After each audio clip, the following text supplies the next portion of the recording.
Welcome to the WEInvested podcast, where we teach you how to save and make more cash. I'm your host, Wesley Earp, and this is season 3, episode 9. All right, so today I have here with me Brandon Thompson from Santa Barbara. Brandon, what's going on, man? Thank you for stopping by.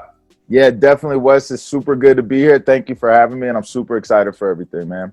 Yeah, man. How are you doing today, though, man, during this pandemic and everything? Man, everything's been it's been interesting. It's a time to where I truly do feel for just there's a lot of rough stuff going on out there, a lot of people hurting and all that, and I definitely do feel for that. And it's but it's been a time to take a step back just from business, kind of just reflect, see what's working, what's not working, and make some pivots. And so it's just been an interesting time, but overall it's been a good time, 100%. For sure, man. So you've been staying safe and quarantining and social distancing and all that? Yes, been doing really good with that, staying, washing my hands, doing all that. It's kind of crazy. It's because my church, my pastor just sent me a thing talking about how they're thinking about like opening churches back up, and Trump was doing all this. And it's just, it's interesting. Like, I'm be excited when it does get back together, but just taking more precautions and stuff. Okay. Yeah, for sure, man. For sure. Yeah. So saying here that you're from Santa Barbara, man. So what's going on? What's Santa Barbara like, and how did you migrate over to Reno? Yeah, that's a super good question. So Santa Barbara, number one, is the best place in the world, I feel like. The big 805 out there, it's a beautiful place. So I grew up in Santa Barbara, and in 1999, my sister, she actually got a basketball scholarship to UNR. And so we came and visited up a little bit up here. She went to school up here, played basketball, and in 2006, she had my first nephew. And so my mom and I, we moved out here. It was my senior year of high school. I ended up graduating from McQueen High. And I just kind of been out here ever since. I left for a couple of years, just going to a few different junior colleges and stuff. But yeah, I've been out in Reno since about 2006. Okay. And so what exactly do you do right now? Like, if you could give people a background or explanation of like your profession and your career. Yeah, totally. And so, like I said, I came out here in 2006, ended up getting my degree in social work in 2012 from the University of Nevada, Reno. My first job out of the gates there, I worked at the Children's Cabinet, and I love working with adolescent teens, helping them doing all of that. I enjoyed my time while I was there, but then shortly after that, I became a police officer. So I was a cop with RPD for about 3 years. Really enjoyed my time while I was there, but it was just something I kept thinking, is this a career that I can do for the next 25 years and be happy? And it was something that I questioned at times. And so I got into the finance field. So that's where I'm at now. And so I work in the financial service industry. I work with Transamerica. I've been with our company now for about 4 years. And it's just something that I really love about what we do is we're able to help people with their finances. It's because I feel like just financially as a society, we're not in the best place. And that's something that with this company that I was able to see that I'll be able to help and impact people that way. And so just educate people on their finances and able to help them in whatever way is best for them. And so we do life insurance, long-term care, 401ks, IRAs, Roth IRAs, stocks, mutual funds. We do everything under the sun. I work with 100 plus companies, so I'm independent. And so work with 100 plus A-rated companies. And so I'm not just captive to one company, and I'm able just to see what's best from each of my individual clients. That's awesome, brother. I think that's a great explanation and paints a picture of what you do. So it sounds like that people are like a really big focus, or helping people is like a main factor to your career and what you do. Yeah, it totally is. And it's something that just even getting my degree in social work and stuff, I love working with people. And so it's something where I'd never forget when it really hit me was in this career that it was a point where I wanted to plant my flag, and I found my purpose is that I was new in the career, and I sat down with this lady, and she was 65 years old. And long story short, she was still working, and she had $10,000 in a 401k. And at that time, it just really hit me because I was just like, man, there's so many people out here like this. And I just wish that somebody would have got to her when she was 25 years old or 30 and said, hey, just save. If you can start out saving $200 a month, start out by that. And I feel like her whole life would have been different. And so just working with people, seeing what we can do to help them. And one thing that I like is that with my company, we don't have any minimums or quotas. And so what that means is that I'm able to help everybody. So I have some clients that make $20,000 a year all the way up. And if somebody's able to save $50 a month, boom, we do it. We can do it on for $50 a month. And so we're able to help people that are usually overlooked by the financial service industry. And that's something that I truly find passionate in. For sure, man. That's awesome, brother. And I just had a few questions that I wanted to ask you, if that's cool, man. I want to get right into them. Totally, man. Let's get it going. Yeah, man. So just starting from the beginning, uh, what does a day look like for you, or what is your morning routine, or how does that look and how does that go? Yeah, so it's one thing because just an entrepreneurship, a big thing of with this, I feel like we're for people being successful is that you have to be very disciplined. It's something that what I do is not a typical 9 to 5, and so myself, it's me. I have to be disciplined with things, and so usually I wake up around 5:45. First thing that I do is pray. That's just a big thing for me. I get up, I read my book for about 30 minutes or so. The book that I'm reading right now is 177 Mental Toughness Secrets of the World Class by Steve Siebold. And so I'm doing that, just read for about 30 minutes. And then one thing that I've been blessed with during this time that I do every morning is I was able to still go to the gym during this pandemic. And so after I read, I get to the gym, work out, get my mind sharp there. Come home, take a shower, eat breakfast, and I usually get my day started around about 9 o'clock. And so just getting out, following up with clients, making some phone calls, doing appointments. And like I said, during this time, it's crazy. I feel like we've been a lot more busy when we're all stuck in our houses doing all these Zooms and stuff. But I'm just doing appointments that way. I have an agency, so checking in with my agents, and I'm just really working and doing that until the job gets done. One thing that just right now is that it's me and my wife, we're in business together. We don't have any kiddos, and so pretty much I just work until the job gets done that day and just keep doing it. Okay. And so talking about this position in this job and being an entrepreneur, how did you know when you had the right business idea, or how did you know that this was the right field for you?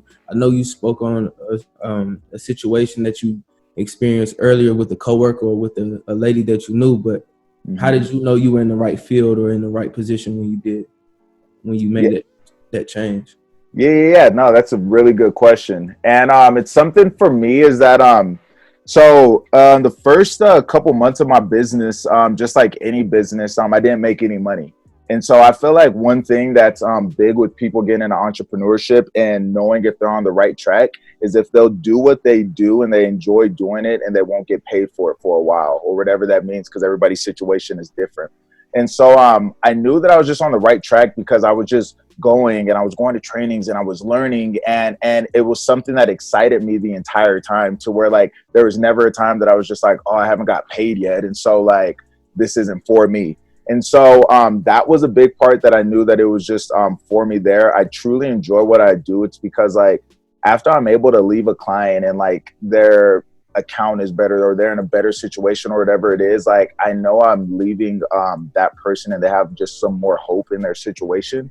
And so that is a good feel. And also just for me, knowing that I'm on the right track, or I knew that this was the right career, is that like it never felt forced for me. And so like I feel like if things like feel forced or something, then like you may be able to take a step back. But just every step that I took forward in this career and with this business, it just never felt forced. And so I just knew that I was on the right track as I continue to move forward with it.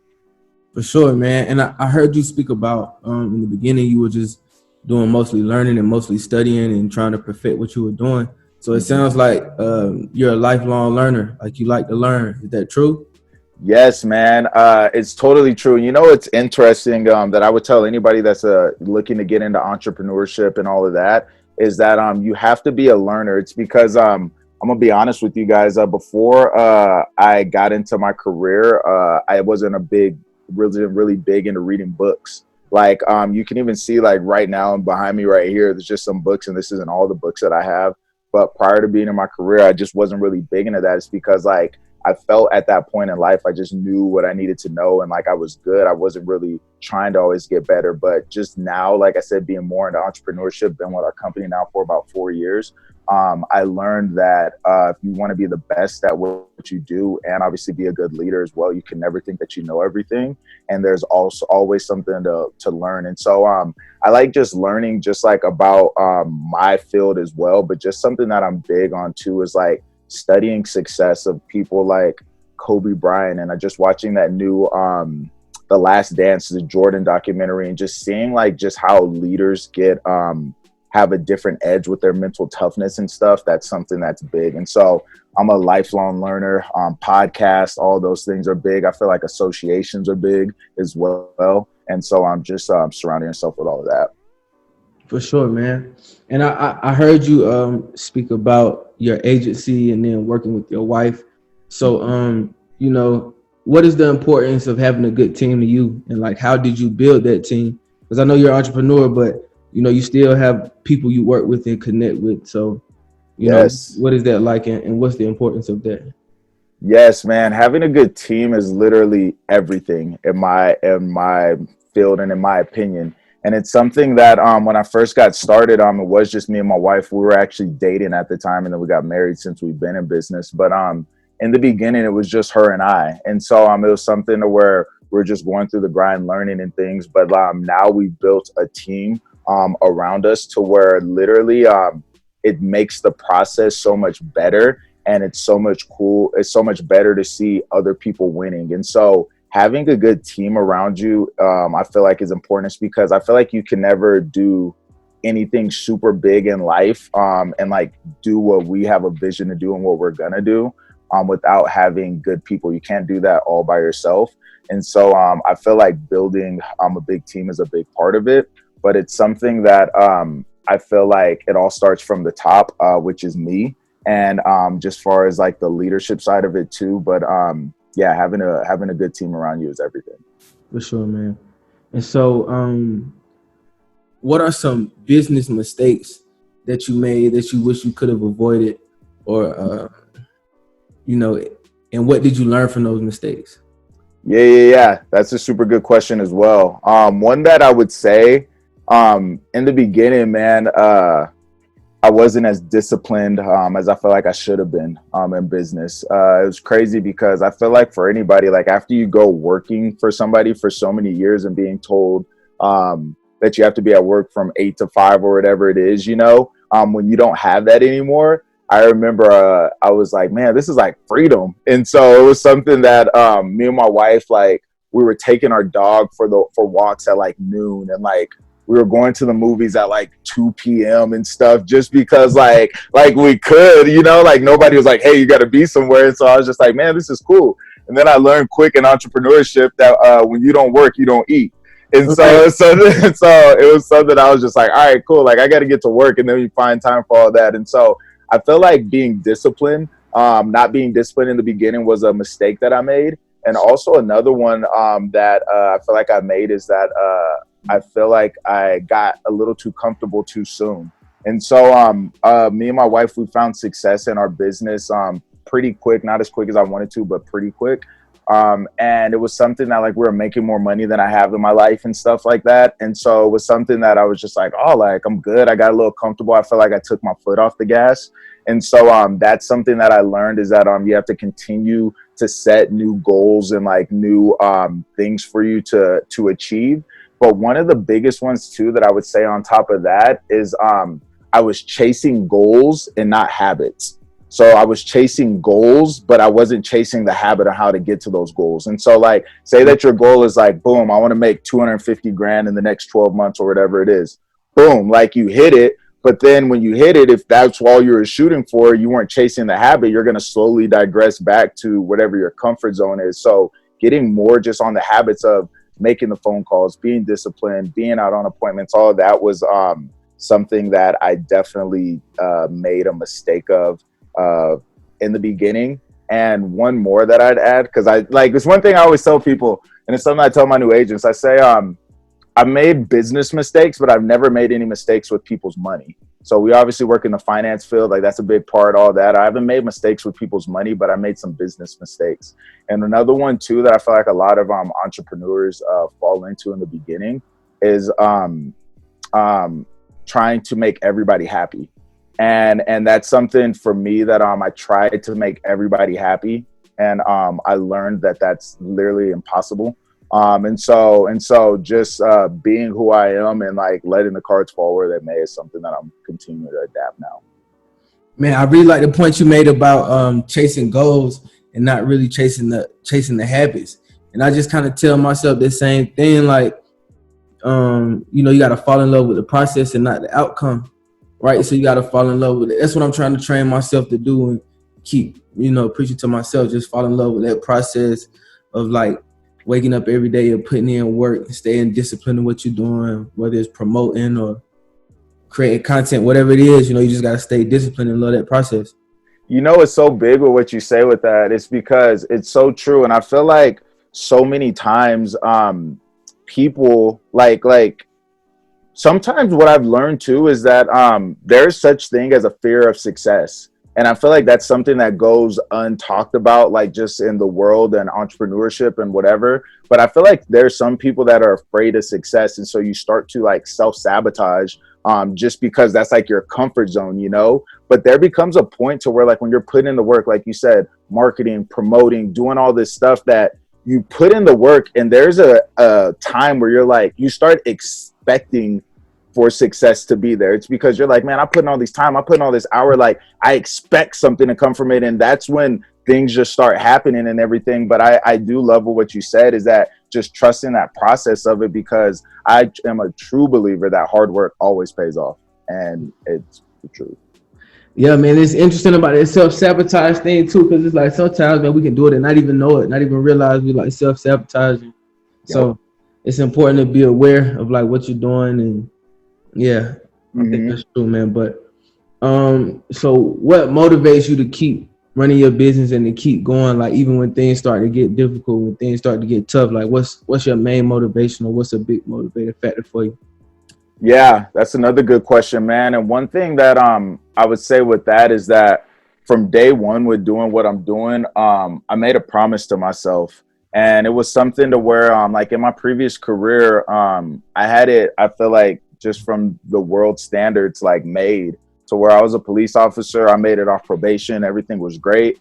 If I just kept my head down for 20 years, I'd be able to sell into the sunset and have my retirement and all, and everything would have been good, right?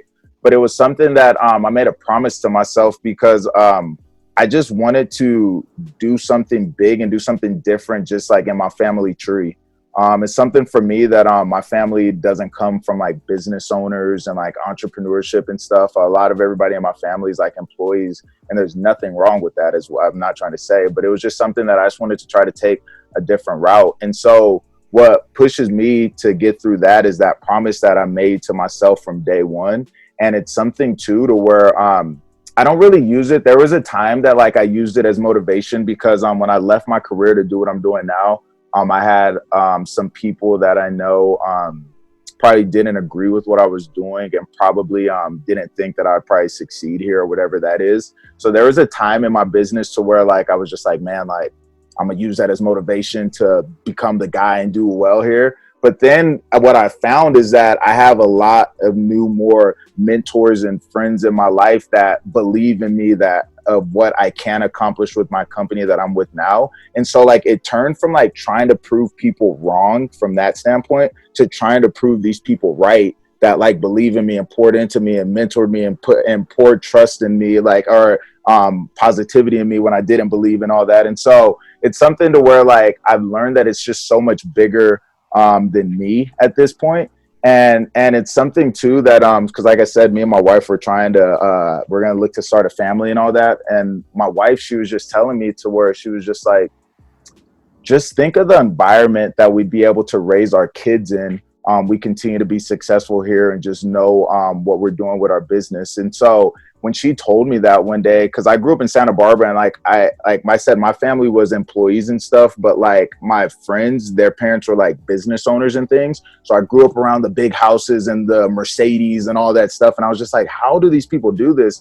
But it's something that my wife, when she told me that, I was just like, this is so much bigger than just me. So like when I'm having a bad day, when a prospect says no, when somebody cancels a plan, when something's like, and I can get in my feelings, like it's so much bigger than just me. And so like, it's for like our kids and our next generation. So like that stuff is little things that just keeps in the back of my mind to help me push forward through all the stuff that comes with it. Nice, man. Mm-hmm. Nice. And I hear you kind of speak about, some of the obstacles that come with being an entrepreneur, like such as cancel meetings or prospects saying no. So to be an entrepreneur, I feel like you really have to have thick skin, or you know what I'm saying. You got to be a different level of toughness. But with that being said, what is your least favorite part about being an entrepreneur? I feel like my least favorite part about entrepreneurship is that you always have to be on. And so what I mean by that is that literally like even when I was a cop, like I can be a cop when it was my turn to work and be there and be in uniform and all. But when I wasn't a cop, I can put on a pair of Jordans and a tank top and just walk in the store and nobody'd have no idea that I was a police officer. So I was able to like turn that switch off, right? But it's something that I feel like in entrepreneurship, because I'm always a representation at all times of my business. And so it's something to where like I just obviously like can't go out and just do something crazy, because that's always 24/7 a representation. Like you really have to be like a professional athlete, to where it's like LeBron James can't just go do something crazy because you always have to be on. And so it's something in that to where I feel like there's pros and cons to it. But I feel like just in entrepreneurship, like you can't have bad days. Like you're gonna have bad days, like because it's just natural, but you can't let it like define you, and like you can't let it like break you down. Like, and you always have to find the positives in it, because entrepreneurship isn't easy. And so like just not being able to really ever turn it off, sometimes I feel like can get tiresome. But I feel like that's why it's important, like making sure that you do things that you enjoy to like help you like for those times when you need to like relax or get away or do whatever it is. But I feel like that's probably the worst part of entrepreneurship to me. But Yeah, but I think what you said is important though. That's why you have to do what you love. So you know what I'm saying? If you're always doing that, if you always own, at least you're doing what you love, right? So I think that's a great way to put it. Yeah. And you're totally right, man, to where it's like, I feel like you look at a guy like Jeff Bezos and like the Amazon guy and everything, to where it's like, that's why I feel like in entrepreneurship, like you see people that get into things and then they get out of them, and then they get in and they get out or whatever. And the thing is, I feel like a big part to be successful, like you said, is that you have to love it. It's because like there's going to be probably more things in the beginning that deter you from your dream in entrepreneurship than there's just going to be like working for you, you know? And so that's why you have to love it and have that passion to be able to push through that, because then on the other side of that, it's going to be everything that you want. So, right, man. So what's your favorite part about entrepreneurship and being an entrepreneur? One thing that I do like is that I like being in control of like of doing what I like to do. It's something that even like when my previous career, like my parents raised me right. They always taught me to respect authority and respect people and all that, and I still do to this day. But it's something that I was always a person that I never really liked being told what to do. And so being in entrepreneurship, it's like nice to where it's like, boom, like you're in control of it. If you win, it's because of you and your team. But if you lose, like it's because of you. And so like you can't like blame it on somebody else or this or that. And so being in control is a big one. Being able to create something from scratch. Us with our business, we're definitely obviously not where we want to be. I feel like anybody like that's competitive and wants to be the best at their craft and all that, they can be Michael Jordan, and you still always feel like you got something to work on, want to get better. And so like we're not where we want to be, but I think about when we first got started about 4 years ago to where we are now, and it's just been a lot of nice growth, to where it's nice to see like you're building a baby like from scratch, to where like I truly do feel one day we're gonna raise our head up and like look at what we built and how many people's lives we've changed and all the good that we've done, and just be able to like rest your hat on that. And so that's something that I like. And a big one is learning from other people too, to where it's like I love learning from other people and like getting other people's just views on things, and so building from that. And the biggest one that I'm learning is being comfortable being uncomfortable. And so I remember when I first left my career and came in full time, like things just weren't the best in the first couple months. I feel like that's just in any business, whatever. And I remember driving home one day, and I was in my car and I was just like, dude, like, what did you do You know what I'm saying? Like you had your situation, everything was good, and now you're just like in this big unknown. Like, what did you do? And I'll never forget that feeling. And so it's like now I'm learning more to be comfortable being uncomfortable with things, and it just kind of keeps you living on the edge, and it's something cool.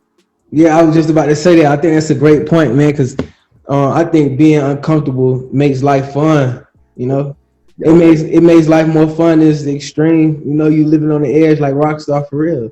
Yes, yeah, you're totally right, man. And it's funny you say that. I'll never forget. I remember it was probably like my first 2 weeks that when I left my career and I went out.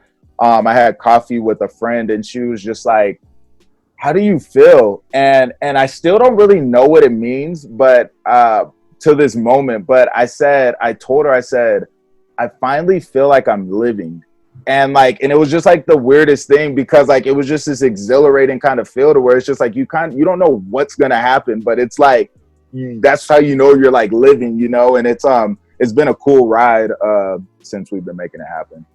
Yeah, man, I like that. I respect that, brother. But Yep. so do you have any plans like for the future for your business? Any plans of expansion, or just even as to where you want to take it next, or where you would like to take it one day? Yeah, man. Yeah. And so something cool with us is like right now we have agents in Nevada, California, Washington. We have some agents out in North Carolina right now as well. And so a vision of mine and a goal of mine is that our organization, we're going to be in all 50 states. And so that's something that we're going to build. And it's just going to be one person at a time, one individual at a time, and building it over all these years. But a way that I know that we're going to be able to do it is through this technology, man. It's funny. There was some people in our company that have been using Zoom for like the last like year and some change, and they've been trying to tell us like, man, like you guys need to get on Zoom, like it's the thing to do, blah blah blah. And me just sometimes not being coachable, I was just like, man, like it's cool, like we're just gonna keep doing it the way we've been doing it. And obviously, COVID hit, and everybody has to use Zoom, you know? And so like we've been forced as an organization to learn how to use this thing. You should have seen some of our first appointments and stuff that we had. They were just miserable, man. Like we were like clicking the wrong buttons, like didn't know what to do and stuff. And like we're all just learning. But I feel like now this technology is just going to be a way of our business for the rest of our careers. Like I said, we're able to have trainings and have agents in all different states be on one training and be able to do it from our offices or from our house. And so I'm very thankful for technology from that route. And I know that that's going to be a way that we're going to be able to accomplish our goal over the years. Okay. So what would you say the single most important reason for your success is as an entrepreneur? Good question, man. One that I would definitely say, just 100% honest, and I'm not obviously trying to rub anybody wrong or anything with what I'm about to say, but 100% for me, man, it's God. And it's something that I know that God has placed like a purpose and a vision in my heart for a reason. And it's crazy. It's because, like I said, I was in a place in my previous career to where it was just kind of like, I don't even get into like race things and all that stuff, but just sometimes like people like me don't make it there. And then also like being able to make it through probation and do all this stuff and be like a legit police officer, like that was a big deal, you know? And so for me to walk away from that to go to an unknown, I truly do feel like is unheard of. But it was the reason why I felt like I just had to follow my heart and the passion and the vision that was placed on me at that time. And so literally, man, just from like coming into a business and into an industry that I didn't know anything about, learning as I went and all that, definitely all the success has been because of God. It's because I seriously feel like taking me and grown me through every step of the way. And another one, I know you said the single one, but one that I do have to put on there is my wife, man. She, like I said, when we first started, we were dating, and I'll never forget, I was in the office and I was writing my resignation letter to the police department. And I was super nervous. Like I was just nervous, you know what I'm saying? It was just a big unknown. I was just like, man, like you hope you make the right decisions and stuff. And she like, I remember I had a tear come down my eye, like writing my resignation letter. Like it was like a big deal, right? And like my wife was just like, babe, like we're gonna figure it out. We one day at a time, like we're gonna get through it. And she was my biggest supporter from day one. And so it's just cool to just know like how we've grown more together through this process, what we're continuing to build, and just like where we're going. But she's been a big help as well. For sure, man. So do you like running a business together? Does it cause you guys to have to depend on each other more, trust each other more, you think? Yeah, man. And one thing that I would say I feel like this is something else that isn't talked about. And we weren't really, I'm very thankful with our leadership within our organization because they like promote couples working together. And so that's something that's big. But it was something that we just didn't really know in the beginning. And I want to talk about it, but working with your spouse is not easy. And like, you know what I'm saying? It's because it's one of those things to where like I have my opinions on how I think something should be ran. She has her opinions, but it's both of our businesses. So I can't just be like, this is a dictatorship, like it's my way to go or whatever. So we definitely have to hear each other out. But something like I said that's not talked about to where people I feel like need to more is that when you're working with your spouse in business together, you do have to find a way to be able to separate the two. And what I mean is that there was a time like, and it's going to be like that. There's never any balance in this. And I know there's never going to be balance for the rest of our life running a business. It was funny. One of our mentors' wife said, if you want balance in business and if you want balance in life, then go do yoga. Because pretty much it's not going to just happen in business. You always got to be flexible and move.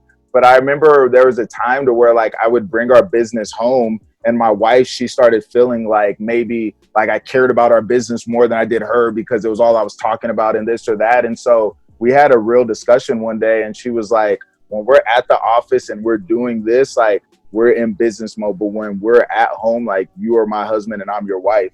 And it was something that I totally had to listen to her on. And I was just like, definitely still not perfect with it, but we're working through it. And so it's just like, it's a big deal. It's a blessing to be able to work with your spouse. And some people ask us how we do it. We go to the gym together. We work together. We eat dinner together.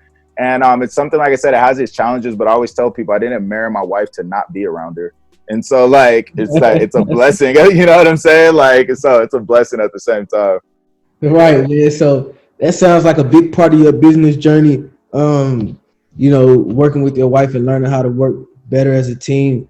But what are some other, important parts of the journey that really stuck with you or really meant a lot to you or, Mm-hmm. Yeah. Some bigger parts of the journey, like I said, is one thing that was big for me is like I said, when we sat down with that lady and like she didn't have that much money and stuff, I was just like, man, we need to like get on that. But one thing in our business is that we're able to develop other leaders. And so we're able to build an agency. And it's something that in the beginning of our career, like we just didn't do too much of it. Like me and my wife, we were just like personal producers. We were helping clients and stuff.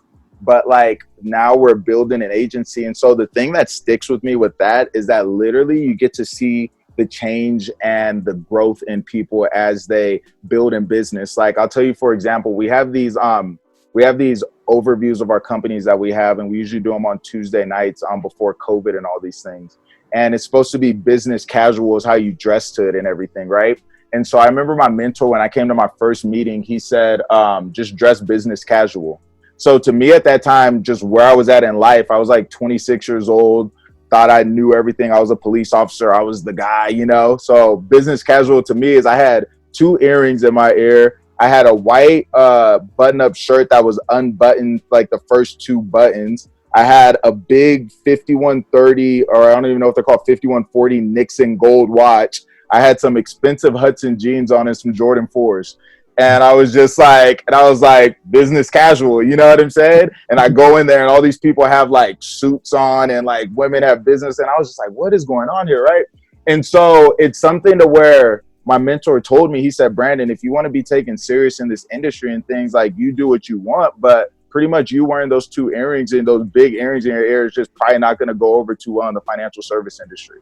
And I was like, makes sense, And since that day, because I wanted to be so great here, is that I haven't worn earrings, and it's just like, you know what I'm saying? Because it's part of what we do. And so being able to bring an agent in that is like how I was, but work on them, develop them, have them read books. Now these people are writing down goals that they're shooting for, because you go ask the majority of Americans, what are your goals for the rest of the year? 98% of people don't have any goals. They're just like, let me just get through to the day. And so like bringing these people in that they're writing goals, they're reading their affirmations, they're teaching their kids affirmations and stuff, and seeing them just grow and develop as individuals is something that has changed me. And I feel like it's been a great part of the ride as well. Okay. And as an entrepreneur, how do you measure your success, or how do you define success? Yeah, man. What's funny is that it's like one thing that I said is like entrepreneurship. I feel like you truly personally have to grow if you want to be successful in entrepreneurship. And so a thing for me when I first came into our business and into this industry is I measure success on money. And I was just like, boom, like if you making money, you successful. Like that's just was my mindset and what it is. But it's something that over this time, it has changed to where I measure success on how many people's lives you'd be able to change. And it's something to where, like I said, I measure success on things being bigger than you and like it not all being just about one individual. And so it's something to where it's like I said, from our client standpoints, to where helping people educate them on money and then showing them how down the line their situation is going to be much better, protecting families with life insurance and all that. That's cool. That's nice. I measure success on how many people we can do there. But then also, just like I talked about, just on the business partner side too, measuring success on seeing people that are just growing and changing their life. And like I said, if you can just have that much of like a part of it, I don't ever want anybody to praise me, think of me as a great guy. Brandon, you changed my life. I'm not that. Like I said earlier, if anybody changes lives, it's God. You know what I'm saying? It's not me. But just knowing that I could have put somebody on one step closer to like becoming a better version of themselves and stuff, that's what I measure success off as I'm going to continue to build in my career. I respect that, man. I like that answer, man. Yep. So how would you like people to remember you and to remember the work that you put in? I heard you say you wanted to be bigger than you wanted to last or be bigger than you. So how would you like for it to be remembered? Yeah, man. It's something big, and I feel like I'm just blessed because we do have some good mentors in our life that have taught us a lot of stuff that I've learned a lot from. But a way that I just want to be remembered is, like I said, I know I'm not perfect, and I don't feel like any human being is perfect. And so like I never want to be like, remember like, oh, this guy was like this robot. He was just so perfect and great and all that, because I don't even want to be that. I do have a lot of flaws, but it's something that I just do want people to remember me by, is just being like a genuine loving person that literally wants to see the best out of every individual. And it's something to where like I just want people to know that I'm somebody that they would be able to count on. And always a big thing that a lot of people always bring up to me is that I love smiling, man. It's funny, even like before I became a police officer, like everybody knows me, like I'm always smiling. And so like people are like, dude, how are you gonna be a cop? Like, you know what I'm saying? You're gonna pull up to me on the traffic stop and just be smiling at me or whatever. And so like, but I just want people to always remember with me just as a smile on my face, because I feel like when you do surround yourself with that type of positivity, it just can go a long way. You know what I'm saying? I respect that, man. I like that. Yeah, man. Yeah, man, it's something about somebody that's always smiling, right? It's always cool to be around people like that. They, like pep up the energy or whatever, right? Yep. Yeah, totally, man. And it's just something that I don't know why I smile so much, man. I'm gonna be real with you. Like it's funny, like I like definitely have bad days and I'm not always happy and stuff, but like I don't know, man, smiling just is like, it's fun to do. Yeah. And then so here on the show, bro, we play a question game at the end of the interview. The first 12 questions are normally kind of intense, so we like to lighten it up with some fun questions. So yeah. First question is, where's your favorite place to travel? Man, favorite place to travel 100% is I went to Bali, man. So I went to Bali a little while ago. Oh my gosh, literally yeah. Literally best place ever, brother. And it was funny. I'm afraid of open heights. And so they have this thing out there called like the Bali swing, and you like swing over like jungles and like oceans and stuff. And so that was by far my favorite place to visit. And my second one being now, even though I know you didn't ask for two, but my second one that I like to throw in there is I always like to get back home, man, to Santa Barbara. I feel like Santa Barbara is the most beautiful place on earth. And so Bali, then Santa Barbara. Yeah, you a surfer? Nah, man, I can't even swim. I grew up, I grew up in Santa Barbara, man. Used to go to the beach and stuff, and I can't even swim. How ridiculous is that? So mad at it, bro. All right. So look, question number 2. What song explains or represents your life the most right now? Man, that's a funny question, man, and a good question. In our company, man, like when we get to go out and go talk, like we always get to like play a little song to walk out to and everything. And a song that I love, man, that I feel like is for me is DNA by Kendrick Lamar, man. That song. Hey, yeah, it just come out. I feel like I got all that stuff in my DNA, and so that's my song right now, man. It's real West Coast. Yes, all day, man, all day. All right. Look, so third question we got for you is, what's an amazing thing that you did that no one was around to see? That's a good one, man. And a way that I'd answer that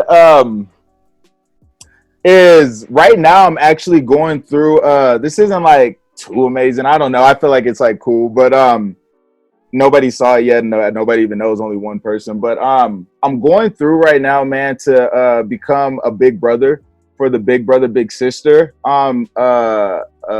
organization.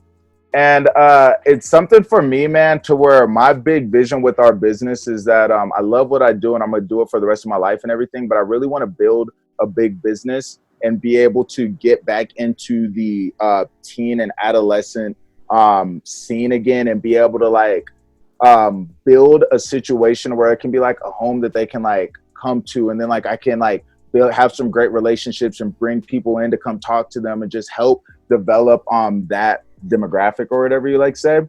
But it's something that right now I'm going back, and I've left it since I've left the children's cabinet career. But that's something that I'm doing right now that I'm excited for. I just got the process started and I haven't even met my little and stuff, but it's something that I know when it all goes through it, I'll be able to build a cool relationship with a kid and see what I can do to help. Yeah, man, that's amazing, bro. That's amazing, man. Hey, thank you so much, bro, for stopping by and spending time with us, man, having a great conversation.